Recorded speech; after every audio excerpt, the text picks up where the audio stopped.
Rule, and I have Greg Smith with me. Unfortunately, we do not have a quorum today, which will mean that everything that goes today will be a communication from the committee. But we wanted to go ahead and hear these items today. Unfortunately, Councilmember Park's father passed away this morning, so we all send our condolences to he and his family. I think what we're going to do is a little different than our normal budget and finance, which normally we would hear closed session items in the back first. That's not going to be the case today. We're going to hear the FSR first this morning. I would, unless there's any problem, Mr. Smith, that we would ask that items 10 and 11 be on consent. Sorry.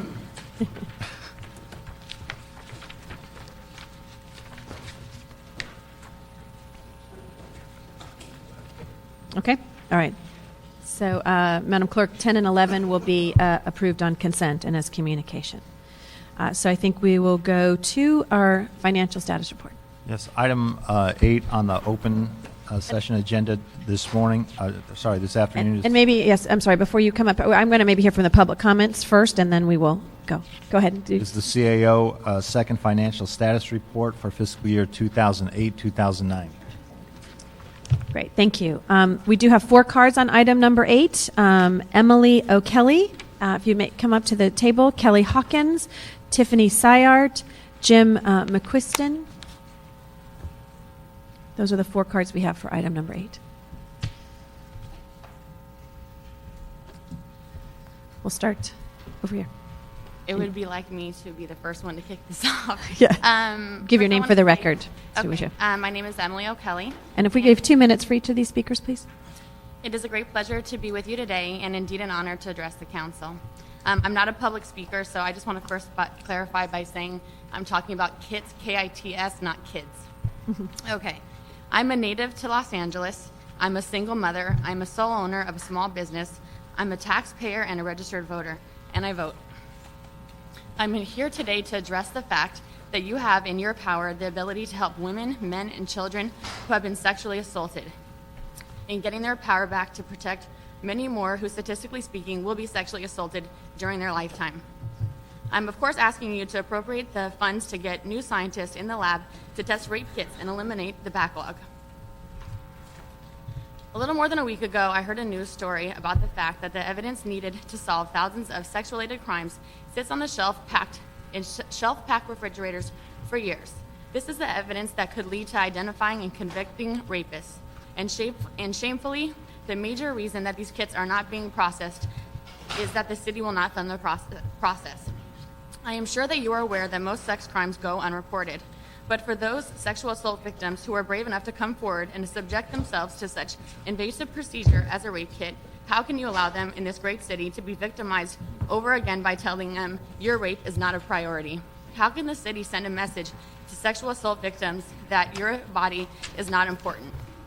Why would you allow these victims to be victimized over again by showing them through your inaction that your right to be safe does not matter?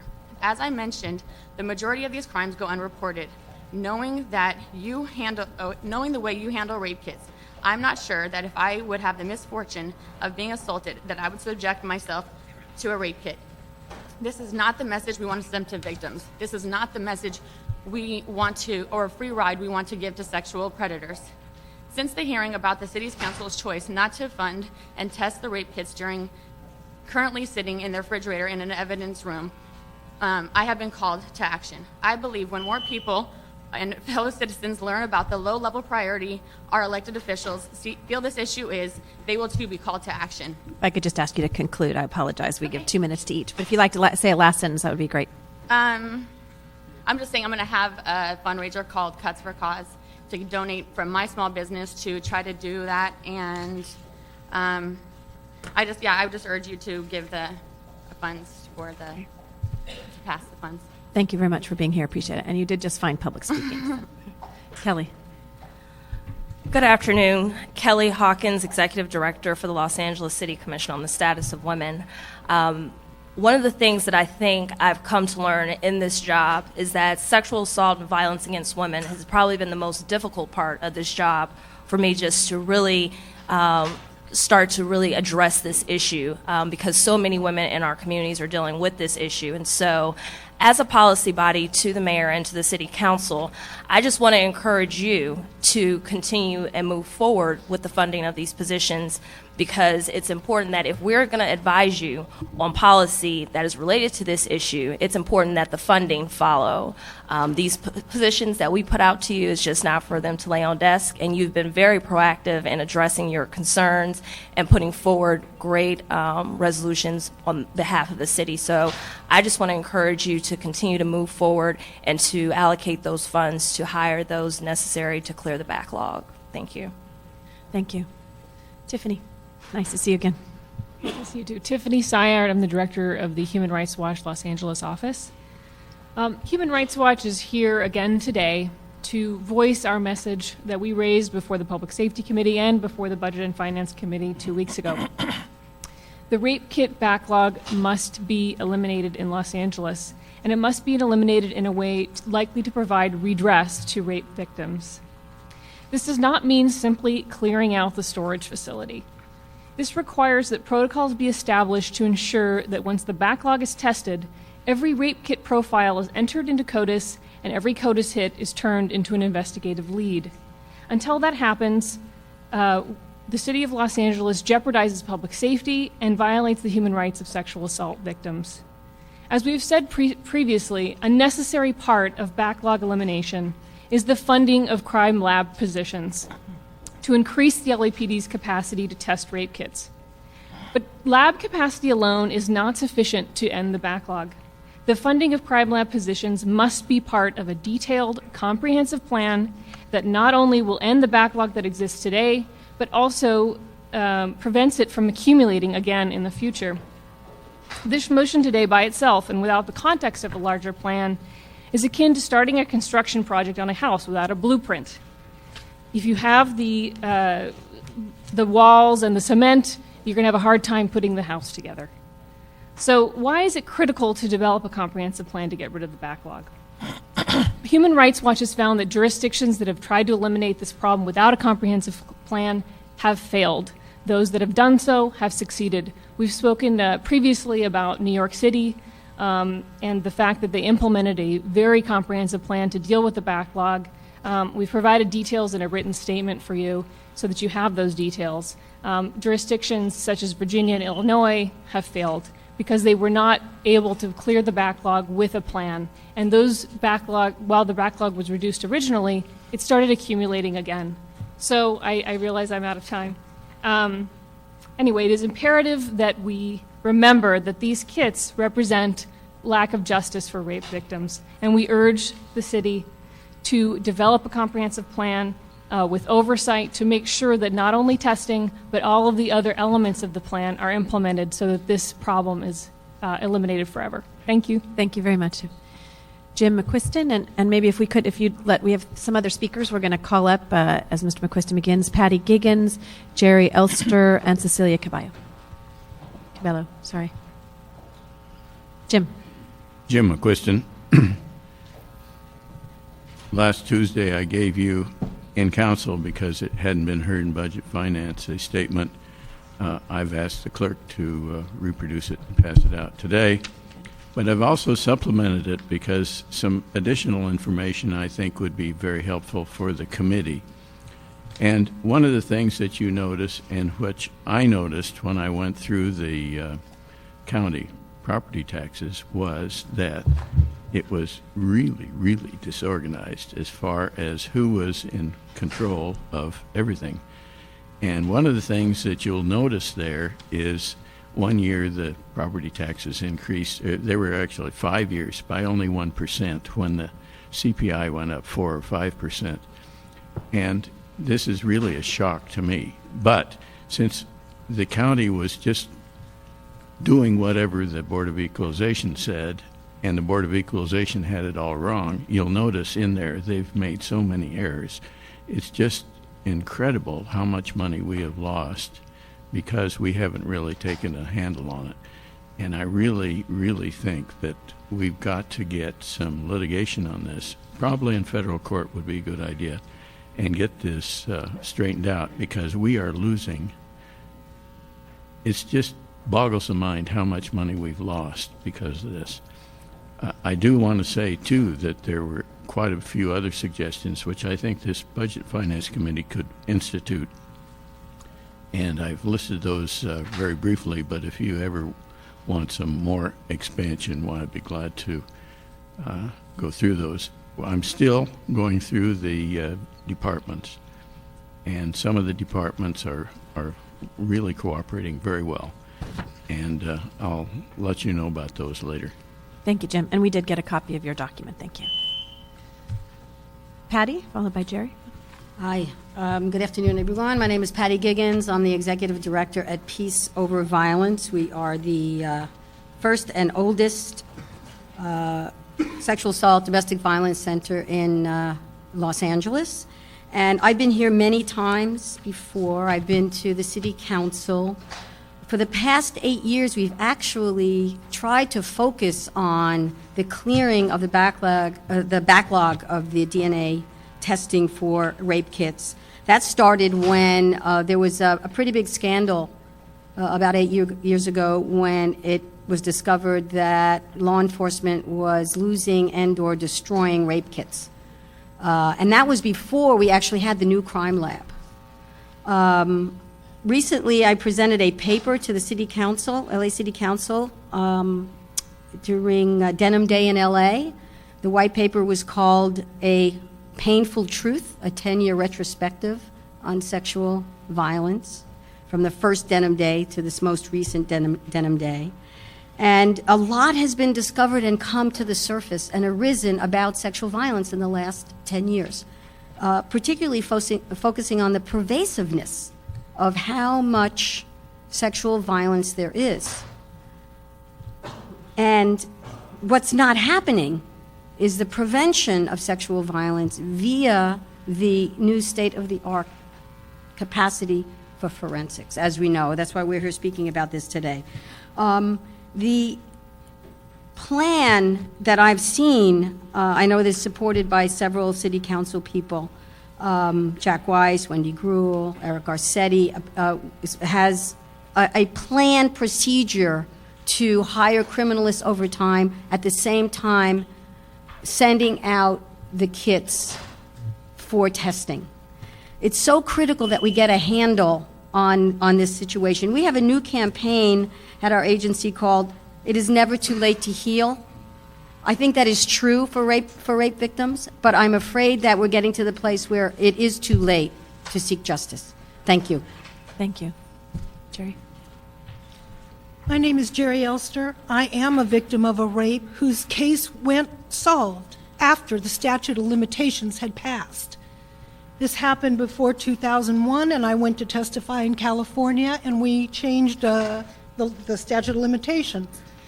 I want you to know there's an expectation by all the victims that when you give your DNA to somebody, they're doing something with it. I am appalled to have to sit here again in 2008 and have this issue still pending in my own city where I pay taxes, and most people know my story. This is really sad.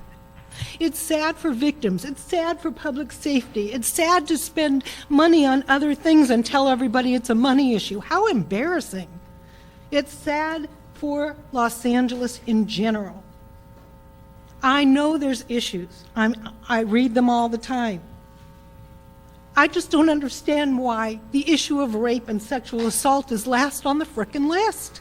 I don't understand it. This is public safety at its core. This is people's homes being violated. This is people being violated when they want to go to their cars in a parking lot. This is daily life that's being violated. And we're acting like it's low on the totem pole. You know, I've been there. My case started in 1992 when I was raped by a stranger in my own home while I was sleeping. It goes on. And it goes on because of things like today, where I have to bring it all up again because the passion I have for what's going on in this city is so appalling to me. I have a new job. I took the day off this job to come here and say, come on, folks, what's the problem? It couldn't be just money. It couldn't be. I'm embarrassed if that's what it is. We need to do something about it, and I'm begging you, please make sure something's done. Thank you. Thank you for being here and sharing, and thank what you did to get the law changed, because that really has been very helpful. And the hope is today the item we have before us will begin that process and part of the comprehensive plan. So appreciate you being here and being willing to testify. Cecilia. Cecilia Cabello, Legislative Deputy for Council President Eric Garcetti. I'll be reading a letter on his behalf. He unfortunately couldn't make it today. Dear honorable members of the Budget and Finance Committee, I am writing to urge your support of funding to implement Phase 2 of the Los Angeles Police Department's DNA expansion plan. The committee is considering funding today as a part of the second financial status report. The LAPD has amassed a tremendous backlog of DNA kits, with more than 7,000 kits currently waiting to be tested. The city administrative officer and the police department have proposed a plan that would immediately begin the hiring process for 16 DNA technicians while reducing the LAPD's overall costs. These positions are a priority for the mayor, for the council, for the police department, and for the people of the city. Each of the backlogged DNA kits represents an unsolved crime, with a victim and a family waiting for justice to be served. Today, I respectfully ask for this committee's support in authorizing these positions immediately. Thank you. Thank you. Thank you. Thank you all very much. I'd now like to recognize Jack Weiss, Chair of the Public Safety Committee. That's the sign. What? Sir?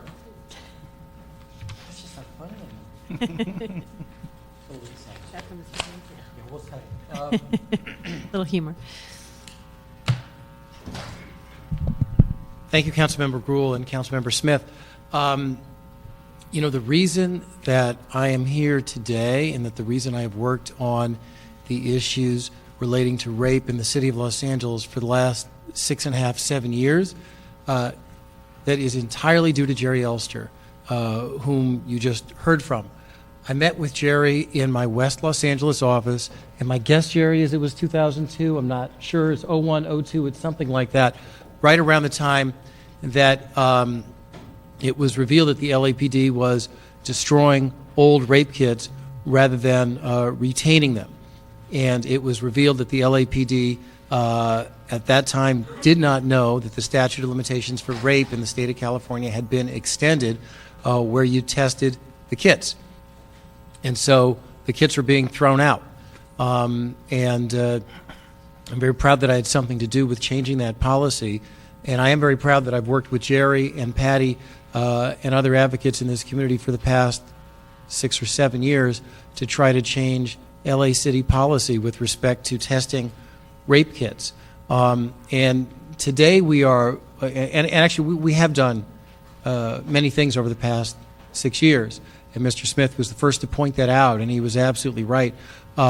In many years in past budgets, we have added over and above last 2 mayors, I believe, budgetary requests for criminalists in the budget. We as a council have done that, and it's usually been through my motion.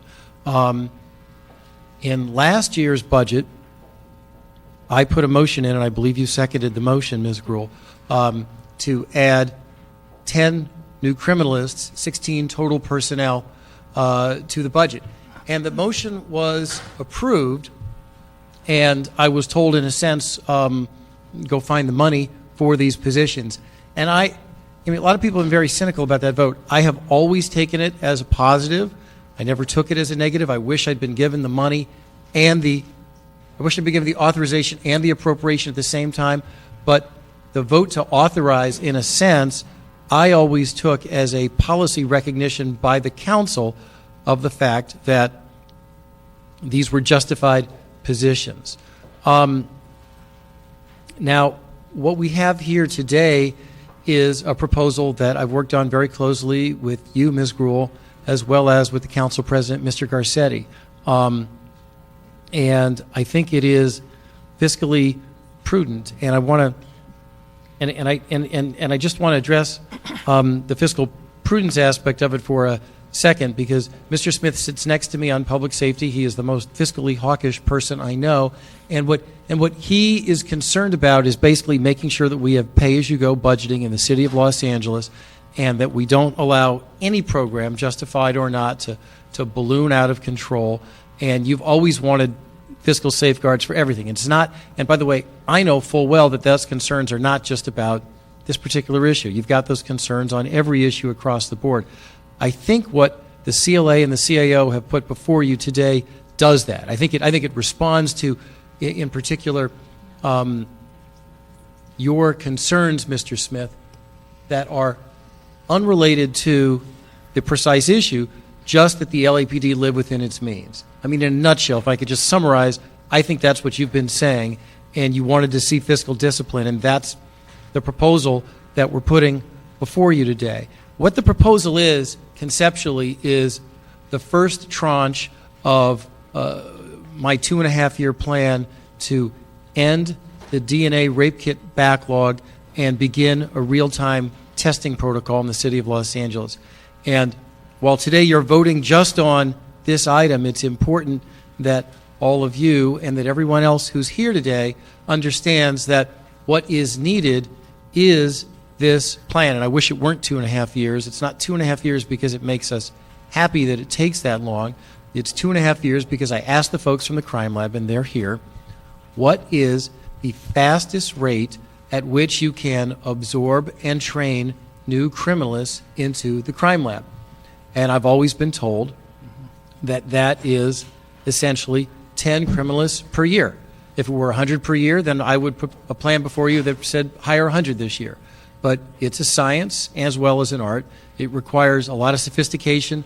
It requires the learning of an awful lot of techniques. You don't just show up on day one, and you show up on day one, you're not able to screen and profile every piece of evidence. It takes a long time to learn what you're doing and to do it at a level that is scientifically accurate and admissible and winnable in court 100% of the time.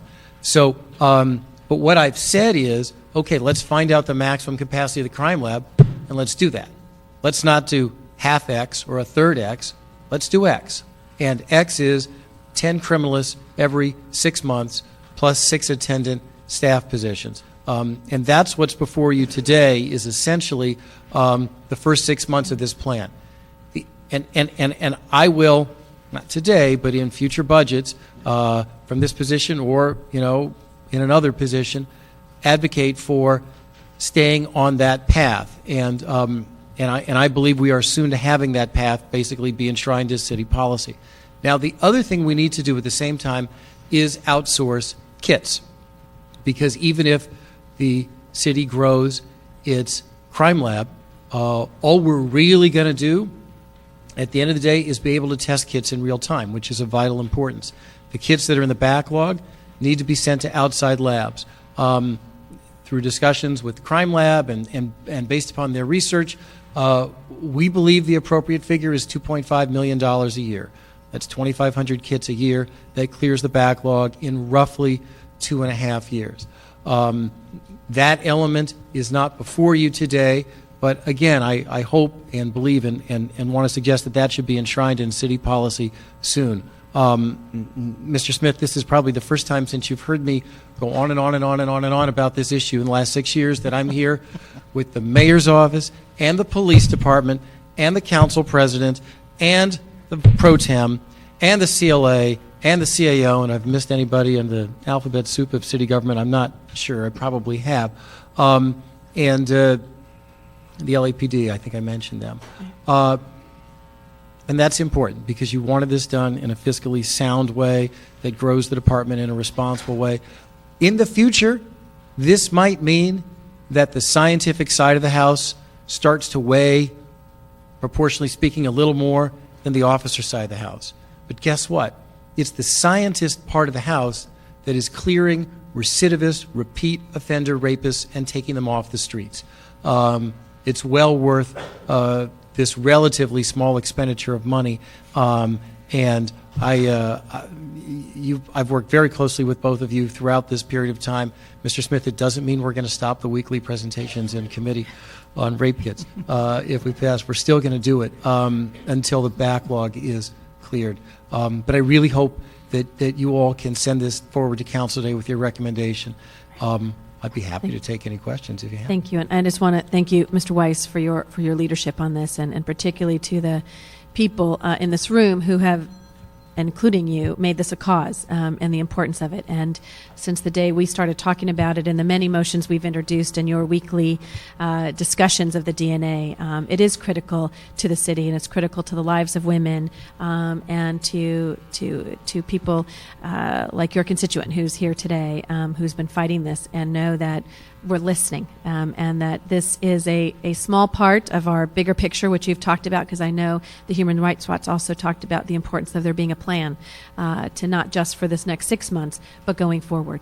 And so I think that this is, as you've outlined it, is part of that plan, and the importance of doing that, as outlined even by Ms. Chick's audit as well, the importance of having a overall plan, which you have been, I know, working on for a very long time. And I just want to thank you for that leadership. And you've been, I didn't know your inspiration was here, but she's a wonderful person to have that inspiration. Well, you have to understand. I mean, in a past life, I met with crime victims all the time.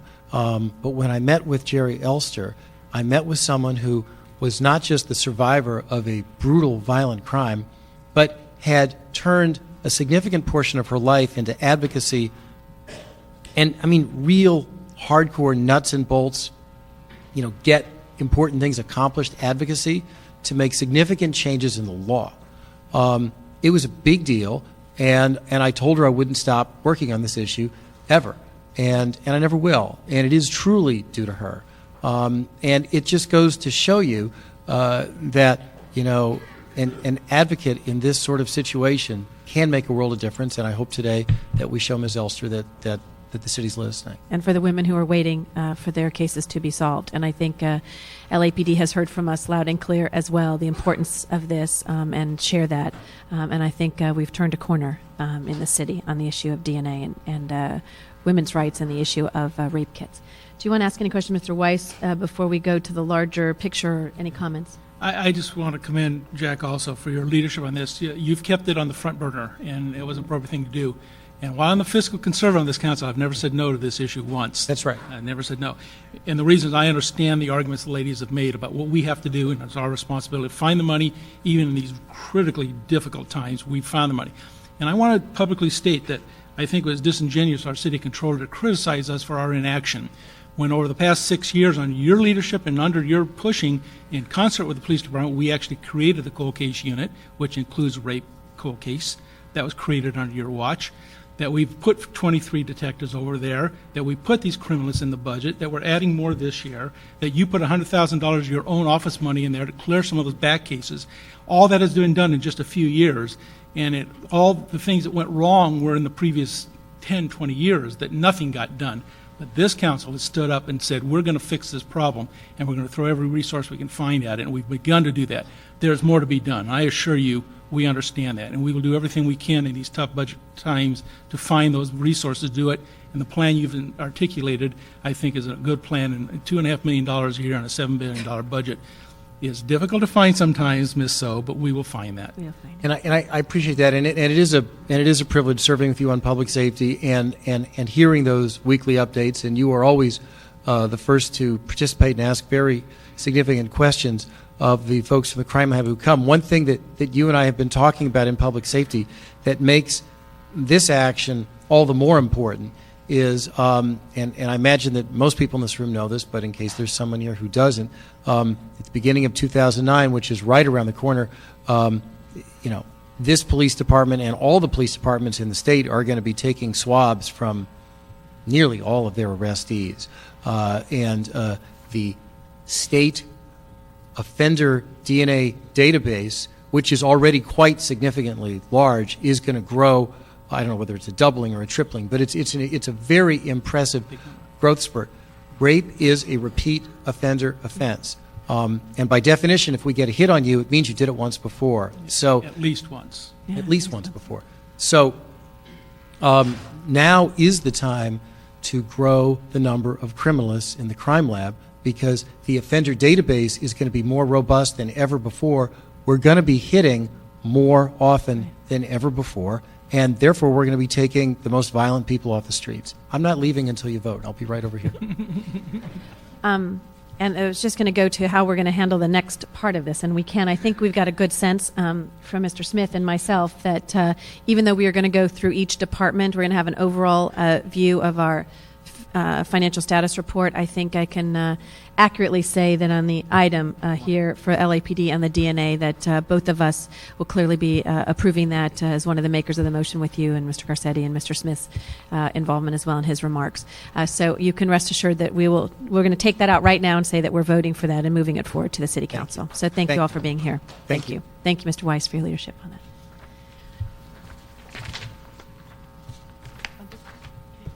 Did you want to speak on this item? Want to change our mind? I didn't see you till after Jack got. I saw you a little bit on the side, so I apologize. Please. Good afternoon. Thank you for the opportunity to address you. Thank you for being here, Commissioner. And just for purposes of your record, I'm Anthony Pacheco, the President of the Board of Police Commissioners. When I understood that you would be having this hearing, I jumped at the opportunity to speak with you. This is such a critically important issue. It's an issue that's been before the Commission. It's an issue that is a priority for the Police Commission. I think it's also the type of issue that it's undisputed that DNA is relevant and it's critical evidence in cases involving homicides and other rapes and other horrible types of crimes. It's undisputed that we have a backlog and a problem to deal with, and these issues have come up in a very robust way, in a way that on the Commission we're not hiding from any of the facts. We're looking on how to best explore this. I have met separately with the Human Rights Watch to get their input to talk about comprehensive plans on how one should proceed in these types of circumstances, so that we get a base of comparison with other cities on how best to proceed. And of course, we've had Council Officer Weiss in front of the Commission so that we could get his input as well. All that being said, I'm here on behalf of the Police Commission just to evidence our support for your measure, your leadership here, the fact that hopefully these positions will be funded and we can move forward. This is an important step in the right direction, but it is just an initial step. We know there's more work to do, but what I'm here to do is to assure you, as the policymaker on behalf of the Police Commission, that we will take all of the appropriate steps to make sure that this plan is comprehensive in its nature and addresses all of the important issues going forward, so that we take care of the backlog and that we think about making sure that that backlog doesn't come back, and that all of the results of the DNA testing are handled in the most appropriate way, in a fiscally conservative way, in a way that best preserves evidence in these particular cases. So again, I applaud your efforts. I'm glad that this is before you, and I look forward to that day when we put this issue behind us. So with that, thank you very much. Thank you. So I appreciate you. I know your busy schedule, and they take all of your time on Tuesdays. So for you to come here Monday as well, we appreciate it, and appreciate the Commission's support. And as we go forward in the implementation, the oversight by the Commission is going to be critically important to let us know where there are any challenges or problems, as well as I know Mr. Weiss's committee will probably still have it on the agenda every week. So thank you very much for taking time to be here. Thank you. Thank you. So with that, we will, as noted, approve that particular item, and now we'll go to the overall FSR to hear about our financial status. So thank you all very much for coming, and it'll go to Council. What day is the FSR going to Council? Wednesday. It will go to the City Council on Wednesday.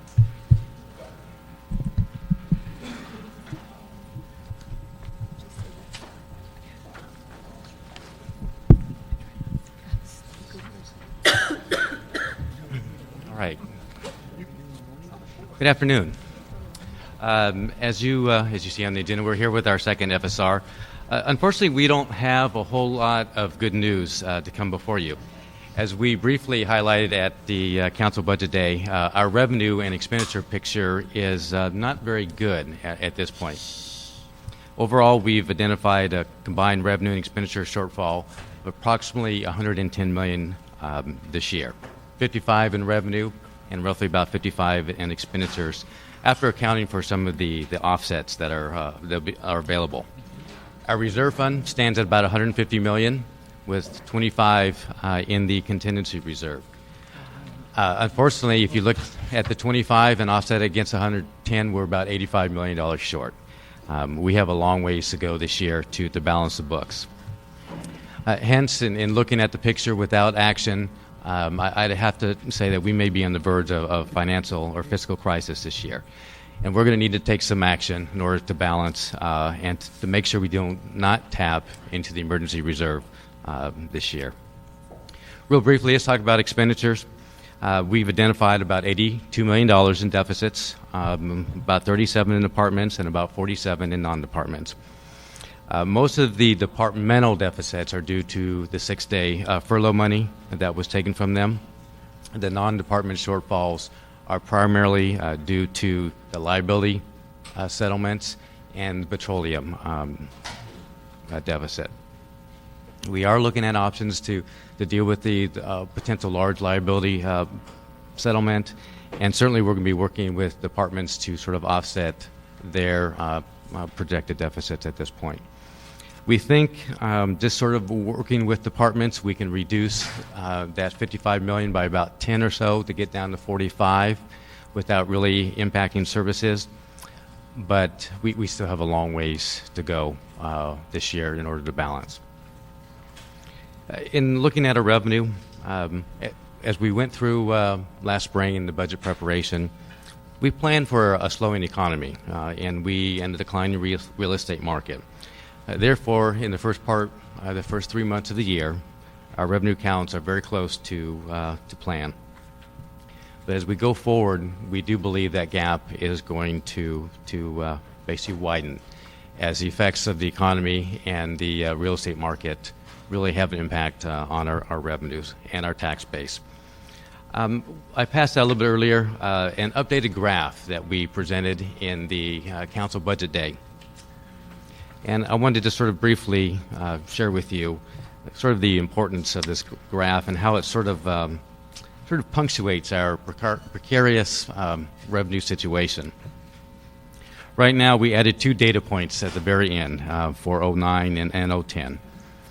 The second to last data point is where we believe we're going to be, and that's basically taking down our economy, basically our sales tax, by 1%. As you can see from that graph, we have 4 years of declining growth in sales, and we project as we go out in the out years another decline. This is unfortunately explains where we think we're going to be as we look forward into the future years. I'll briefly just go over to some of the big revenue accounts. The sales tax, first 3 months are close to plan, but because most economists and our economists in-house believe that we're looking at a slowdown in the 3rd and 4th quarter of the calendar year, we are reducing our projection by 1% to be consistent with some of those projections. This accounts for roughly about $5 million. Our business tax, because business tax sort of correlates and tracks the sales tax growth and declines, we feel to be prudent to take this revenue down by about 1%, and that translates into another $5 million. Hotel tax, we're recommending that we bring that down by about $3 million, just because of some of the slowdown in the travel and the tourist, and then we also, yes. I was just going to comment that just 2 weeks ago in our other hearing we had in my committee, that the LAEDC said tourism was up 9%. Now, that is certainly tied to the value of the dollar, which has dramatically changed in the past 2 weeks. But have you looked at a trend line that shows that this number is an accurate number? Because it doesn't seem right to me. I just don't get it. We had budgeted about 5% growth or so. Oh, okay. Yes. So we've experienced 9% through this part of the year already. So to show a downturn would mean the rest of the fiscal year we'd have to be down by 9% down, not more than 13% down, to show that kind of loss. As we look at some of the data points, we are on plan now, but we do think as we go forward in the later months that we will be impacted. overall, whether in the tourist market and some of the travel and the hotel. We're sort of recommending this step at this point. We're certainly tracking whatever data. We're going to match it up with this projected 9% and see how it actually plays out with receipts. At this point, we feel this is sort of the best options we look forward and do planning purposes. Yeah, and I always appreciate, I mean, this city always is very conservative in its revenue stream-ish projections, so I appreciate that. What I'd like to see, if you could show me just a trend line on what you've got so far and what your predictions Sure. are, where you came up with this number, I'd appreciate that. Sure, we can provide that data actually by Wednesday for you. So, the other account that we're looking at a potential slowdown, this is the parking users tax. We actually included, and looking at this, we'd actually bumped up the revenue because of increased audits and things like that. We are a little concerned that we are not going to be able to basically make budget at this point. So, one of the big ones that most of us are been looking at and tracking for the last several years is our documentary transfer tax. This is one of the ones that certainly swings, has wide swings up and down. We set the budget at $120 million this year. However, with the first 3 months data, and actually we did get our fourth month data, we are down close to $5 million in this account. And as we look at that trend going out, we don't see any hope. We don't have any optimism as we go forward. So we're recommending a reduction of about $10 million in this account. Departmental receipts, we are looking at potential $30 million reduction there. One of the big items we include approximately $22 million in surplus property sales. Looking at what is on the table now, it's probably closer to 11 to 12, and so we have a gap there of about $10 million. We are concerned about some of the other special fund reimbursements, given the slowdown in some of the receipts and so forth. We may not be able to get all of the related cost reimbursements as well. So we are looking at a $30 million shortfall there. And certainly as we go forward, we're going to be tracking that data, looking at all of the individual accounts that are part of that bigger pie, and we'll be recommending adjustments as we go forward. I'd like to get, I think there's an attachment in here that has a list of the properties that we are selling and those that potentially have been on the block. I know a lot of people have said, I don't want to sell mine, because about 6 million of that 12 million or 11 million is my district, 2 properties which we are putting up for sale. I think we have to seriously look at everyone doing their part, because it would have been very easy for me to say in both of those instances, let's keep it and use it, wait till next year, do whatever. I think we made a choice this year that we were going to sell those properties. So I think we need to get that list from you as to where we are on some of the properties that have been pulled off. Okay, we'll do. You know, as we look forward this year, certainly we're looking at our expenditures, we're looking at revenues. We are going to have to take some action this year. As you know, the state's in a world a tough situation too. And I believe the governor called a meeting and met with the Big Five, I think today, or will shortly. Certainly as we go forward, as the governor puts out his proposed in January, I think just given our experience, we're worried that they'll come knocking on our door, and that's never good. Don't answer. I'm with you there. One thing I did want to note, we did not change the 5-year forecast. Now, we've been talking about the economy and how it sort of plays out in the future years. We're going to be looking at that very closely, and we'll be presenting a revised forecast in our next FSR as we look both at the current year and the out years. So with that, I will turn it over to Maria, who will provide a little bit more information on some of the expenditures and some other items. We have submitted to this committee an addendum to the second financial status report, which your offices should have received. This addendum is basically technical corrections to what, some of the attachments and the addition of some recommendations which were inadvertently omitted from the report. It also includes some modifications to recommendation number 28 regarding the DNA positions. It provides a little bit more clarification on how these costs will be offset by the department. So we would recommend approval of this addendum also. Also, if it's okay with this committee, I would like to focus on those departments that are reporting the largest deficits. We can go through each page. Yeah, and I think attachment 4, which we went over the other day, attachment 4 kind of has if you've seen that, Mr. Smith, a little bit of a easy one sheet to look at. Because I think in some of these, if we could, you identified, now most of them are related to the short-term layoff and payouts, which those that had not been budgeted, and then the $19 million that came forward for that is going to balance the overall budget and not going to department by department, correct? That's correct. Okay. Maybe, again, if you want to do that and look at these numbers, we can also look at the pages of the FSR, but go for the larger ones.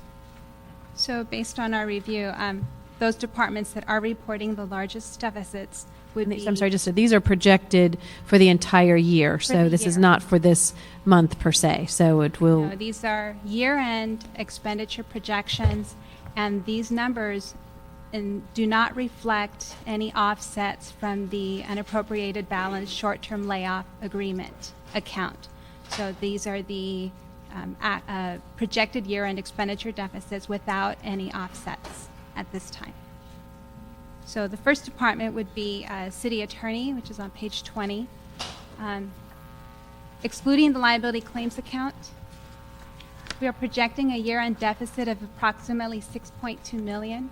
However, a portion of this deficit is attributed to a $1 million deficit in litigation expense.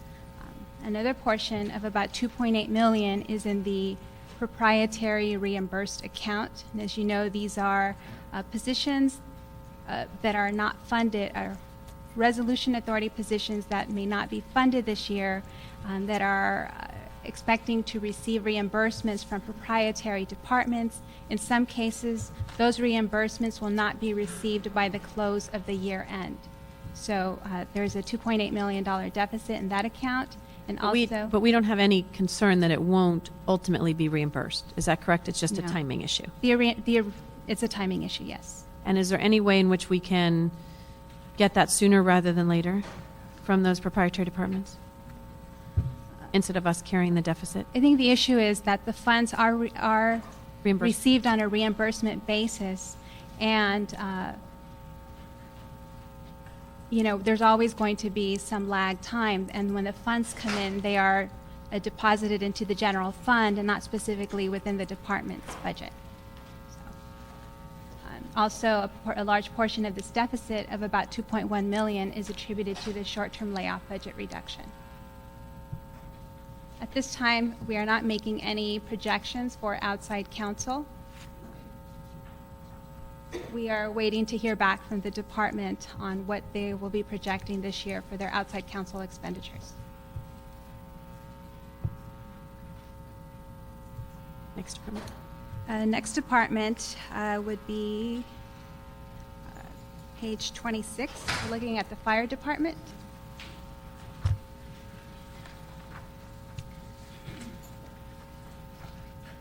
We're projecting a net year-end shortfall of approximately $8.5 million.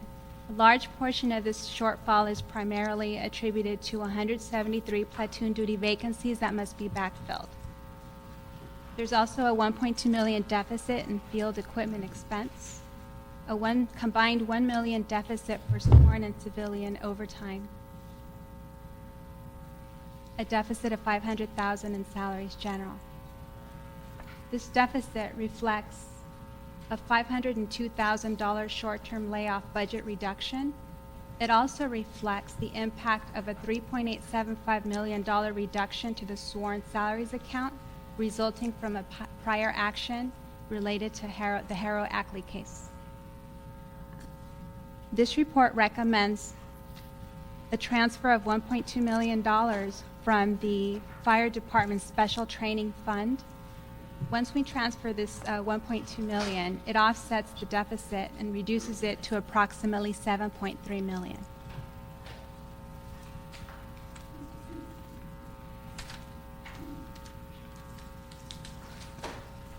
So the transfer, you have transfer of 1.2 from their special fund. Yes. And then you have a transfer of 1.1 from the sworn salaries. Yes. Okay, but the total initially started at 8.5. Yes. This transfer of 1.1 is an internal transfer, so it does not impact the overall net deficit, since the $1.2 million transfer from the special fund is actually being used to offset the net deficit because it's a special fund.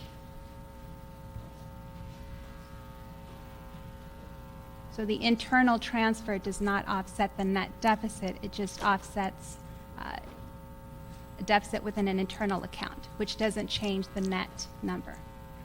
So when you say surpluses in the sworn salaries and overtime various staffing accounts of approximately 5 are available to partially offset this deficit, how does that figure into the 8.5?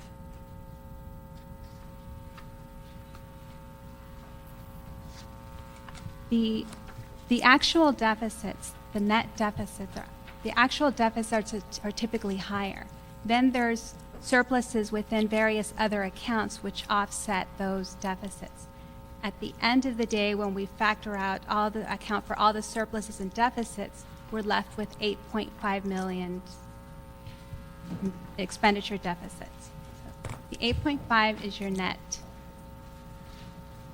Because the way it looks, it's you have 8.5, and then later on you say we have 5.4 to offset these deficits. I think basically the 5.4 is there. There are surpluses in some of the accounts, and that's just a way to sort of balance the whole department as a whole and trying to get to the 8.5. Make sure we are a little bit clear on that. Great. Next department. Next department is ITA, is page 29.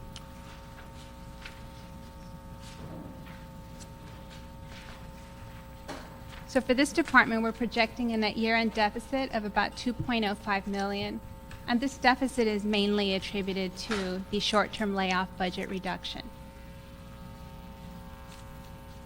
Department is also reporting a $1 million deficit in their salaries overtime account, which is consistent with past years. The department, however, has been taking proactive steps to limit their use of overtime. And we anticipate that this deficit will be reduced throughout the year. Will reduce what? Will be reduced throughout the year. Throughout the year, okay. And on the 4 positions that we transferred as part of the FMIS from controller to ITA, asking for for some of those funds potentially to be transferred. Is that correct, or you're trying to look for other funds, other sources? At this time, we're not recommending any appropriation for these positions. The department is currently absorbing it. However, we will be tracking this issue throughout the year. Also, the FMS team is also looking at alternative funding sources to fund FMS-related positions. If you may recall, there were some savings from last fiscal year that we, in the last the year-end FSR, we had it reappropriated to basically the same account in GCP. So we have funding to cover the positions. However, we're looking at the overall project and whether there's other financing alternatives. At this point, we are not recommending that there's any slowdown, any stoppage, what have you, in the project. We're just looking at other funding options to perhaps cover the positions.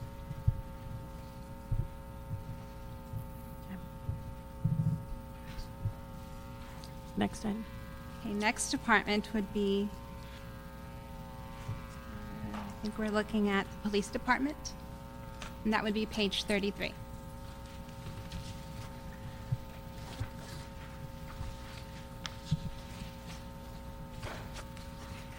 For this department, we are projecting a year-end deficit of $5.9 million. However, it's important to note that this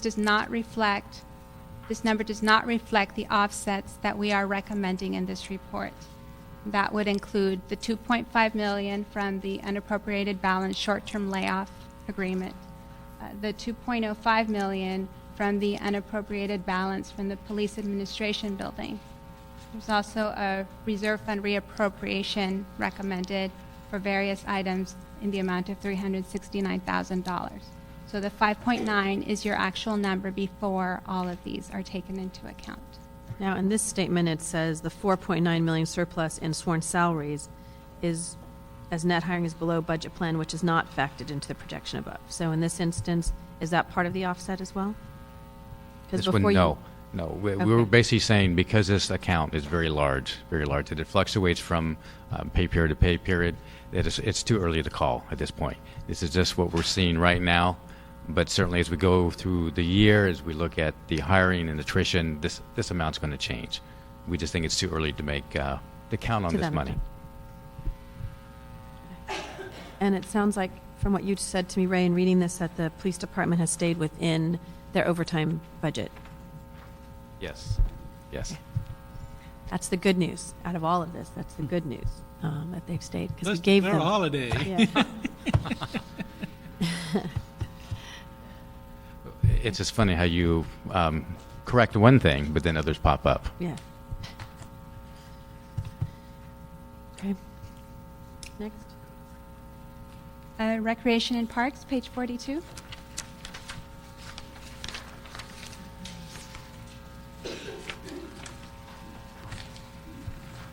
We're projecting a year-end deficit of approximately $5.7 million.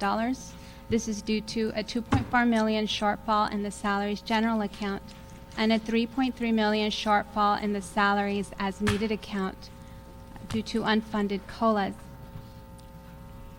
At this time, we are recommending a $2.5 million transfer from the short-term layoff agreement account to these accounts. This will reduce the department's projected deficit to approximately $3.2 million. And how will this deal with the issue I know that a lot of our constituencies were concerned with of the short-term or part-time employees? This basically is what I'll call a stopgap measure at this point. There are certainly part-time and half-time employees that were impacted by the adopted budget, and many of them were going to be possibly getting those pink slips shortly. This 2.5 is basically a stopgap measure, but we will have to come back around and revisit this issue, this department, and how we move forward with the hours and staffing at many of the centers. As we look forward to basically trying to come up with some options as far as balancing overall, this may be something we have to take a look at.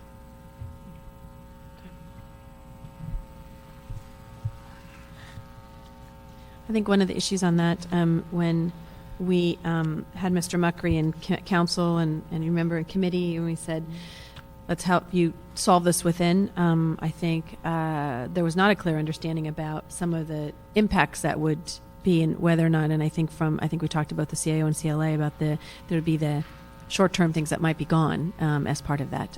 So I think we want to make sure that we are aware of that before action takes place that could impact our services. Yeah, and I would, I'd like to ask if we could have Mr. Muckery come to the committee and talk to us specific, because we supposedly gave him authorities other general managers didn't have, and it doesn't seem to be working. I want to see if that's a problem of the bureaucracy, or is it a problem that we could resolve, or is it a problem that he just hasn't resolved? So I would like to have that discussion. Okay.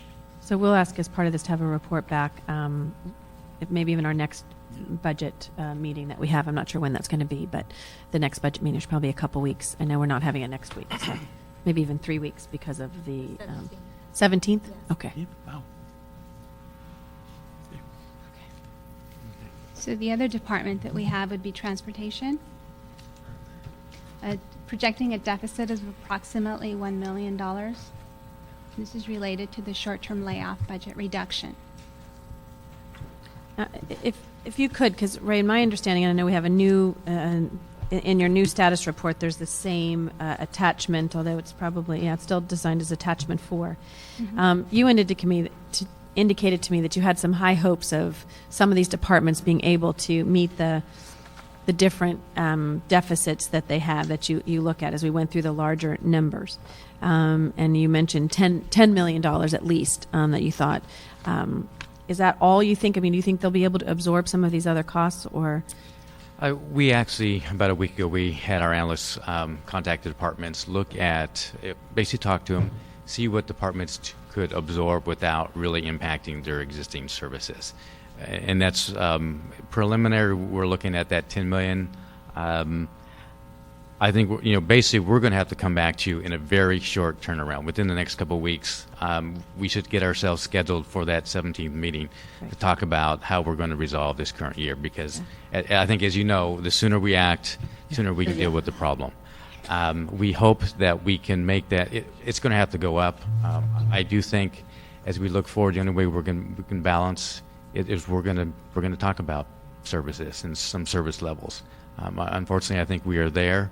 It's going to be the only way that we're going to be able to close this year without really dipping into the emergency reserve. Because last year when we came up with the deficit at the end of the year, we were able to use some of the reserve fund and that, but we don't have that option this year at all. And we don't have that luxury this year. I mean, we're standing at 150 million and with only 25 in the contingency. And one thing you see repeatedly in all these projections and all these comments is the short-term layoff, which was stopped, is part of the problem here. So maybe we have to have that discussion on getting it going again for the remaining 6 months of the year. Because in every one of these statements, that's the problem. Short-term layoff. Yep. We didn't have it. We didn't do it, and that's why their budgets are all wrong. So we assumed it at the budget, and then we didn't do it. Everybody's hurting from it. So I think we need to have that discussion with the mayor's office. If you'll take that message back, that'll be part of that discussion. Because I think, as I mentioned to Ray as well before, is that this is some quick fixes, but overall not recommending a lot of cuts and that we really need to dust off some of those suggestions and have it at the 17th where we're really talking about where we're going to make changes because we cannot wait until April's budget or even January, I think, to make some of those changes now. No, I agree. I mean, if it was just the 55 million in expenditures, I think we can come up with ways to close that. But because we have the other side, the revenue piece, we are going to have to take some much more drastic actions this year. And I don't know if you're going to go into the non-departmental, which was the liability claims account and the liability claims Harper case.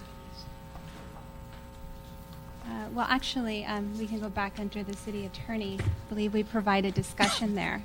So we go back to page 20. Well, on the liability claims, yes, but on the Harper case, that's a CAO issue. That's not a city attorney issue. That's correct. We're looking at that. I think we're tracking that. We're looking at options, the way to deal with that potential settlement and what's the best approach is on that. And we'll report back this week with some recommendations shortly.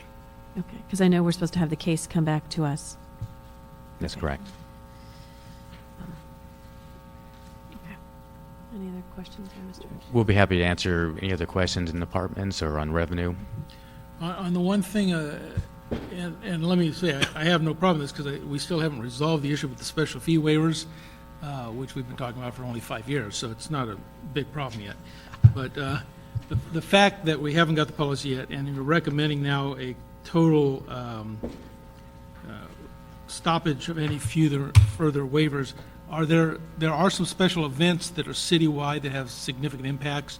Are you talking about every single fee waiver, or just the ones that we introduce motions for the parade and the street closures and all that stuff? What about the big citywide stuff? I think this is basically looking at both sides of the house. I mean, we'd like to look at certainly the small ones that have an impact, but also get back to you with a policy on the citywide and how we're going to address those that basically have a much more significant, impact on our overtime and other things. Yes. Yeah. And also has a big impact on our economy sometimes too. So I mean, we have to look at all the. And I have none of those in my district, but I think we have to be cognizant of the fact that some of those big time special events really bring a lot of significant dollars into the city's TOT and other things. So there's a balance. We need to take a look at every one of them, say some of these need to be approved, and the rest of them will just say no for now. Yeah, I think you're right. I think we have to be able to embrace what the city is on some of those special events, which make it, and I always talk about Academy Awards and some of the others that are the cornerstone of what we are. So, but there are others You're right. And actually, we threw the convention center back on it. That policy was passed, but hasn't quite been implemented. yet. It hasn't been implemented? We haven't brought it to council yet. That's why. And no, it was approved by council. Oh, okay. The one. Oh, okay. Yeah, the ordinance hasn't been. Yeah. All right. Well, I think then, I mean, we can also check with, and I know city attorney representatives here, that where we are on any of the ordinances on And fees this one or actually did other. not require an ordinance. We actually had it drafted, so it did not require an ordinance change. So. And on the, just real quick on the, before I forgot, the parking fines down, I know the implementation of the new meters kind of was a challenge, but I'd like to get a report back also on the 17th on where we are on, specifically on transportation and transportation collections.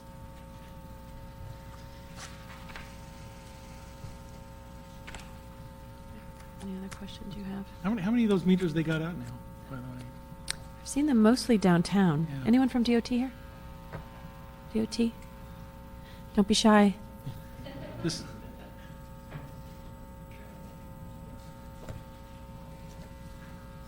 Sorry, I couldn't see you back there. Yeah, you thought we'd get just past it. Yeah, this is Rene. I'm Rene Saglas from Department of Transportation.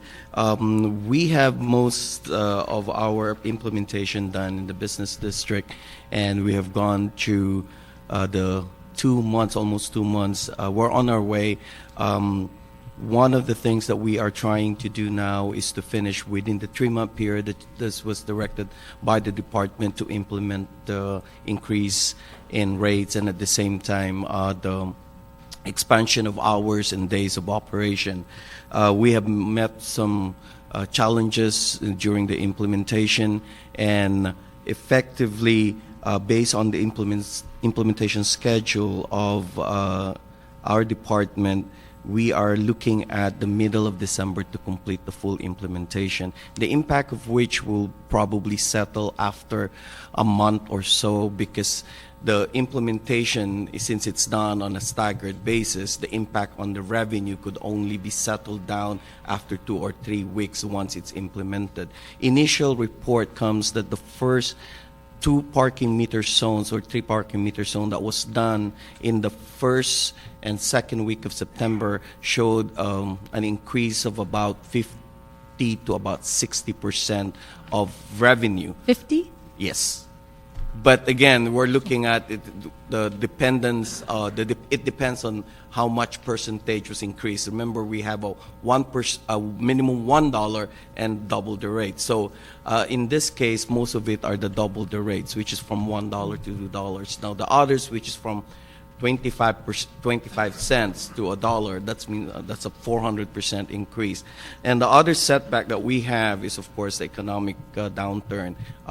We didn't do any calculations on that and the impact. Right now, we're doing further analysis on the impact of the economic impact that we see in the downtown area. There's some decrease in the usage of the parking meter areas that normally is always full during peak hours.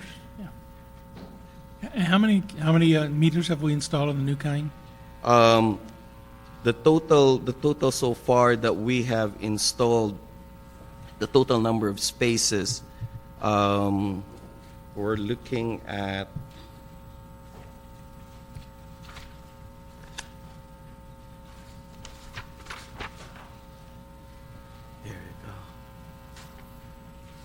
more than 8,000 meters. Wow. So you'll have some more clear numbers for us after the first of the year as we look to the final 6 months of this? We'll probably have a better analysis, and then the impact of the Right. revenue increases in the first quarter, especially in the first month after the December final layout of all the implementation. Very good. Might be some good news there Yeah. Oh, in the long run. any other questions, Mr. Yeah, I Smith? had just one other question, and that was dealing with fees. I'm sorry, not for you. You can go back and hide in the corner again. Yes. Dealing with fee increases that were approved by various departments, various fees last year, some of which we're still not realizing yet. And I want to see if we could get a list of the CLA, or maybe CLA or have that, and then notify those departments and or the city attorney where that's the problem, to get all those in place, and it's fast. And if there's a problem with any of our chair members of committees that are holding these matters up, that the president of the council needs to maybe write them a letter saying they must get them completed quickly so that we can get them for the remainder of this year. Because there's a lot of, I think there's still a lot of fees that were increased in the budget that we're still not realizing yet because of either committee chairmanships not seeing them through and or city attorney not completing ordinances or other bureaucratic snafus. And I think we just got, so if we could find out what those are still remaining and make sure that those snafus are cleared up before the beginning of the fiscal year, the second half of fiscal year. I know one of them is, I think, alarm fees and being able to charge when they first get them as a permit. So if we can push on that, looking at my staff, because I think we're still waiting for that from the city attorney's office. Okay. I think that one would increase our revenue as well. On the children, youth, and families, there the Joy Picus Center. If we could also in a couple of weeks hear back on that as well. In the past, we have provided subsidy for the from First and Broadway, which has allowed it to be a service to our employees. Would you like a report back on how we're going to deal with it, or because the money is running out? Both. Okay. Both. Okay. Okay.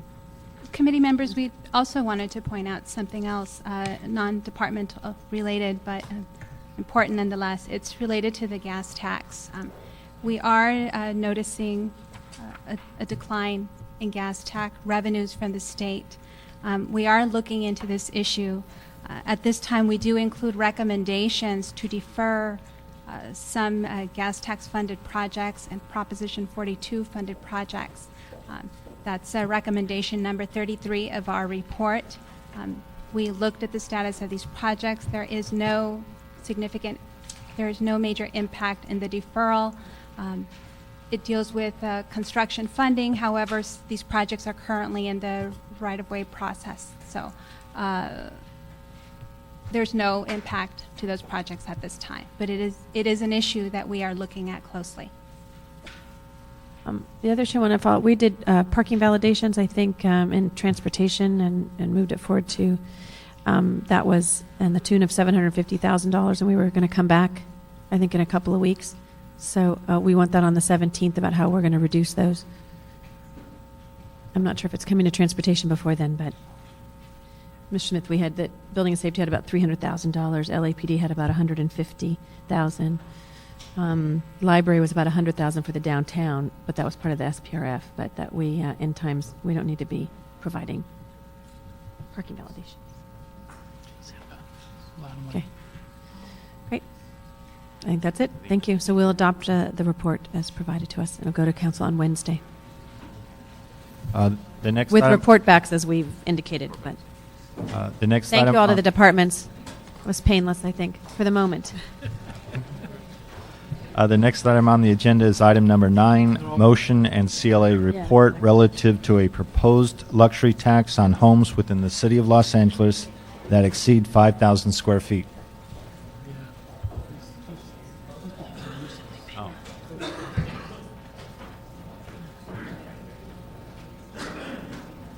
If we could also ask Saeed, but also Jim McQuiston, would you like to, our public comment card? Good afternoon, Madam Chair, council member, staff. Saeed Ali on behalf of council member Alarcon, couldn't be here today. The council member would respectfully request the committee allowing this issue, this motion to move forward given the strict timelines. What the councilman, I think there's a problem with the report as it is. The councilman's intent was to look at a surcharge of some kind on usage of city services. However, in the motion itself, we added the concept of doing some kind of categorization by size and then imposing a fee. That, unfortunately, is the only report that has come back, or the only recommendation has come back.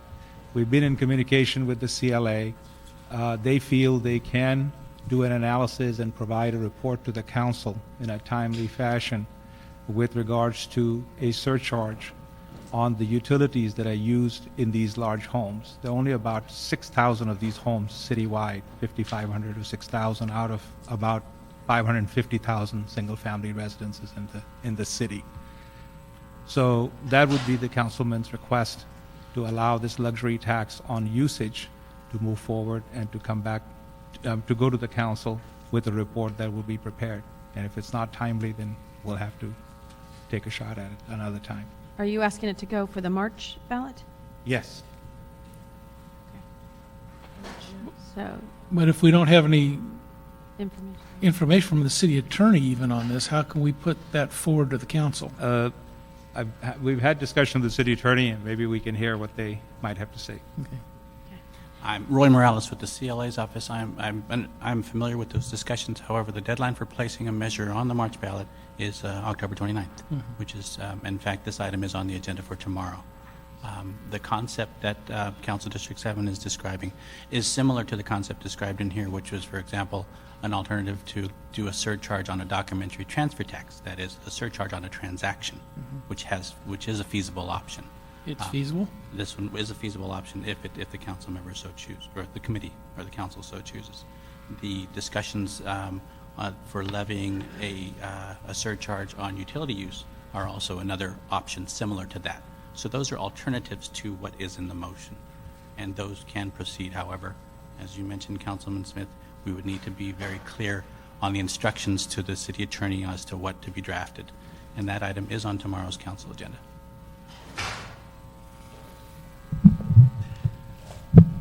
Hi, Peter Echeverria from the City Attorney's Office. We did have some informal discussions with the CLA and the CAO, as well as the Council Office, regarding the motion and various alternatives. There's always the risk that a tax that is based, even though it's on size, but it's an escalating tax on the size of homes, would be treated as an ad valorem tax by the courts, and that's the greatest risk. And in our view, as presented in the motion, that would be the likely result. To the extent that the tax is actually imposed as a surcharge for the size of homes on either the documentary transfer tax or a surcharge for extra large usage, if you will, of electricity or water. I assume not by the size of the home, but just the large users, residential users. We think that would be less likely to be a successful argument. There's a risk, but not as... Well, we already do that with rate blocking, right? I beg your pardon? We already have rate blocking, so if you're using a lot more, you're in the larger block anyway. So you could create another block if you wanted, I guess, theoretically. And it would be as part of the utility users tax rather than as part of the rate. Okay. It would Now, be collected by the doesn't the Water and Power Commission have to send that to us first? Not the utility users tax. I would No, think, if we were to create a new rate block. I would think that we would want that kind of information and would want them to chime in as well. That would obviously delay it and not make it feasible to I put it on thought the March they had ballot. to initiate those changes and we authorized them. Only on the rates, But if you but not on the utility users tax. That's a different... just on the UUT, Yes. a surcharge on UUT. Wasn't that what, in the utility users tax that we just took to the voters last And March? this would, yes, we did go to the voters recently, and we would be going back to them again On the same issue? on a different part of the utility Right. users tax. That was a telephone tax, so we'd be going back to them now with water and electricity. I mean, I think from concern on my part, that not ready without knowing, the report that we have before us says that as proposed, it's illegal. And so I know we're just a communication from this body because we don't have a quorum. But initially, I didn't realize they wanted it to go on the March ballot, that it would be to continue this until we had the reports back. But you have it on the calendar. So if voting today, either we can go without recommendation or a no. Not to complicate matters any, but if the surcharge were on usage, I would think you would want some input from the department as to who the larger Right. users are in terms of residences, and perhaps whether there are some types of users who have a high usage, even though they are a smaller home, and there would have to be I would assume, for example, if someone had a medical condition that required more use of electricity, that you might want to build in an exemption for that type of situation. There may already be. We just haven't reviewed it. And therein lies the problem. I just think this idea needs to be truly vetted out, because I see a lot of legal pitfalls, a lot of them, and I'm not ready to move that today. I think we're rushing to the ballot, the instructions to you to get on the ballot without having it thought through fully, and that creates huge problems, I think. One, for legal challenges that are sure to come. And remember, the people you're going to tax are the most able to sue us. and two, I'm just not sure that this is the climate to be doing that kind of stuff. And we just went to the voters and asked for a change in UUT. To go back and ask for another change, I just think would be politically a big problem. So I'm not willing to move this today without a lot of clarification. So, if you want to take it to the council with no recommendation, That would be fair. That would be fair. Thank you.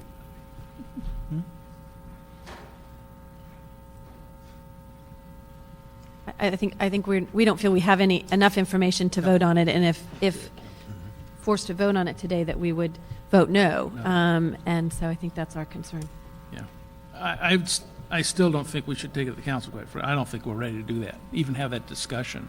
And for the maker of the motion, I don't think you really want that discussion in the council. But it's up to you. If you guys say we have to go forward, we just got to do this, you're taking a big gamble, I think. I mean, I wouldn't. If I can't speak for your boss, but I wouldn't do that myself. CLA, do you have any? Councilman, if it was the committee's desire, we can move this to council without recommendation. You can give us an additional instruction to report when this comes to council, either tomorrow or Wednesday, which is the deadline, to report on any alternatives that could be developed in the next 2 days for your further consideration, and you can consider that issue in council on whether to move forward or not. That would be okay. I think no recommendation from this body. I'm not sure, as you've instructed, it makes it sound like we're interested in definitely having other alternatives and putting it on the ballot. So I think we're saying no recommendation. No recommendation. If you go forward, then If you can find some answers in the next 48 hours, good luck. Okay. Thank you. Thank you. Do I get to speak? Thank you. I'm sorry. Yes, Mr. Quist. I'm so sorry, Mr. You came up and they all jumped up at the same time. Before we go forward, Mr. McQuiston. Yes. I'd have to agree with the city attorney, only more forcefully. I just gave you the Section 6 of Proposition 13D, and if you look at that very carefully, that would fall you into a trap. And we have another fish to fry, namely getting the cap removed on the property tax, COLA. And if we got onto this, we would really be belaboring the point. There's a lot of money to be made in this COLA property tax. It's just, you can make a very clear case that it's unconstitutional without disturbing Proposition 13. And maybe $100 million, maybe $200 million a year. This is what we should be working on, because it doesn't cost a heck of a lot to go into federal court. I've done it many times, and the response is immediate. It's so fast. It just makes your head swim when you go in there. You don't sit around like you do in Superior Court. And so this is really what we should be doing, and that is something which looks egalitarian. This, as you heard the city attorney says, this is really putting your jobs in jeopardy, really, if you'd started on this tax. I just can't believe that anyone in the council would want to start doing something like this. But the other activity, you see, that's something that everybody can support. We've looked at our low-income people and our high-income people, and everyone says, we will pay what's fair, and that you can show is fair. This you really can't show as fair. It looks like you're working under the table. Thank you. Thank you. So that will go forward with no recommendation. Thank you, Mr. McQuiston. We are going to take closed session items in this, so anyone who is not, should not be in here during closed session, we would ask that you now leave the room.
You ready?